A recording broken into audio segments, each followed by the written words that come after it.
അപ്പോൾ മാഷ് ശരിക്കും BJP ആണോ അല്ലെങ്കിൽ RSS ആണോ? ഇപ്പോൾ ആരായിട്ടാണ് സംസാരിക്കുന്നത്? അതിൽ ഞാൻ പറയുക, ഞാനൊരു സ്വയം സേവകനായിട്ട് സംസാരിക്കുന്നു എന്നാണ്. ഒരു സ്വയം സേവകൻ ഒരു സമയത്ത് BJPയിലാണ് പ്രവർത്തിക്കുന്നതിൽ എങ്കിൽ BJPയിൽ പ്രവർത്തിക്കുന്ന സ്വയം സേവകൻ. സംഘത്തിൻ്റെ ആശയം അതൊരു ഊർജ സ്രോതസ്സാണ്.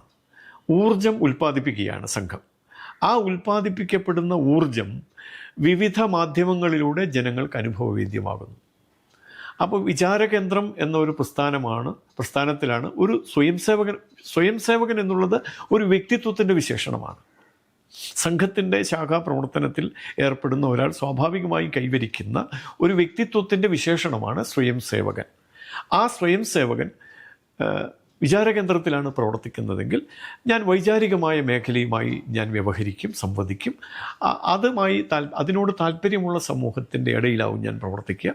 അപ്പോൾ ഞാനിവിടെ വിചാരകേന്ദ്രത്തിൻ്റെ പ്രവർത്തകനാണ്, അടിസ്ഥാനപരമായി സ്വയം സേവകനാണ്. ഞാൻ ബാലഗോകുലത്തിൻ്റെ പ്രവർത്തനമാണ് ചെയ്യുന്നതെങ്കിൽ ഞാൻ കുട്ടികൾക്കിടയിൽ അവരുടെ സംസ്കാര സമ്പന്നതയ്ക്ക് വേണ്ടി, അവരുടെ മാനസിക ഉയർച്ചയ്ക്ക് വേണ്ടി, വ്യക്തിത്വ വികാസത്തിന് വേണ്ടി സംഘത്തിൽ നിന്ന് കിട്ടുന്ന ആശയങ്ങളെ അവരിലേക്ക് സന്നിവേശിപ്പിക്കാൻ സാധിക്കുന്ന തരത്തിൽ ബാലഗോകുലം പ്രവർത്തകനായിരിക്കും, പക്ഷേ സ്വയം സേവകനാണ്. ഞാൻ മസ്ദൂർ സംഘത്തിലാണ് പ്രവർത്തിക്കുന്നതെങ്കിൽ തൊഴിലാളികളുമായി ബന്ധപ്പെട്ട ആശയങ്ങളുടെ പ്രചാരകനായിരിക്കും, അതിനുവേണ്ടി പ്രവർത്തിക്കുന്ന ആളായിരിക്കും, പക്ഷേ അടിസ്ഥാനപരമായി സ്വയം സേവകനാണ്.